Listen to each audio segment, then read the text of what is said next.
have you ever imagined what happens in heaven? The Bible gives us glimpses of a fascinating reality, the divine council. Imagine a grand courtroom, but instead of judges, it's God presiding over a council of heavenly beings. This is the divine council, a concept woven throughout the Old Testament.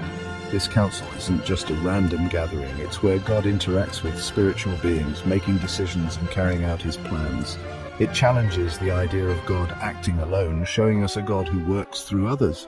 Think of it like a king and his advisors. The king has ultimate authority, but he seeks counsel and delegates tasks to his trusted advisors. Similarly, God, the ultimate king, interacts with the divine council in matters of the universe.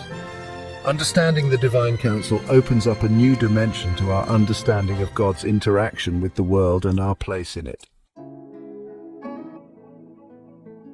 The idea of the divine council isn't just speculation, it's rooted in Scripture. Numerous verses hint at this heavenly council. One example is in Genesis chapter 1, verse 26, where God says, "Let us make man in our image."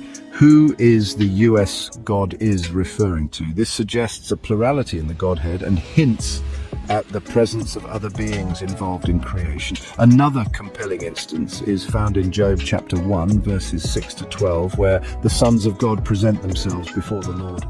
Here we see God interacting with a group of heavenly beings discussing matters of the earth, including Job's faithfulness. Psalm 82 verse 1 asks, "God is enthroned in the assembly of the holy ones. He judges among the gods." This verse clearly depicts God presiding over a council of divine beings. These verses, among others, paint a picture of a God who is not alone, but interacts with a council in his divine activities. You might be thinking, this divine council sounds interesting, but why should I care? Well, understanding the divine council isn't just an academic exercise, it has real implications for our faith today. Firstly, it gives us a greater appreciation for God's majesty and power. He's not just powerful, he's powerful enough to delegate authority and work through others. Secondly, it helps us understand the spiritual realm better. We realize there's a whole unseen world out there, with spiritual beings influencing events. Lastly, it reminds us that we are not alone in our struggles. God is working through his counsel, even when we can't see it, to accomplish his purposes. So while the divine counsel might seem like an ancient concept, it offers valuable insights into God, the spiritual world, and our place in it. Section 4, Angels and Us, our place in the divine drama. The divine counsel also sheds light on the role of angels in God's plan. Often portrayed as messengers, angels are more than just deliverers of divine telegrams. They are active participants in the divine council, carrying out God's will and even influencing events on earth. Understanding this adds a new dimension to our prayers and interactions with the spiritual realm. Moreover, it reminds us that we are part of something much bigger than ourselves. We are caught up in a cosmic drama, a battle between good and evil, with God and his counsel on our side.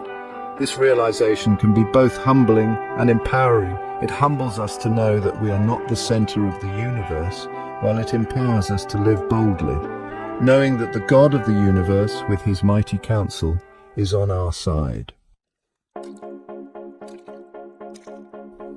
Section 5, Conclusion. Living with an eternal perspective. The concept of the divine counsel might seem like a distant theological idea, but it has profound implications for how we live our lives. It reminds us that we are part of a much larger story, a cosmic drama unfolding under the watchful eye of a God who is both majestic and personal.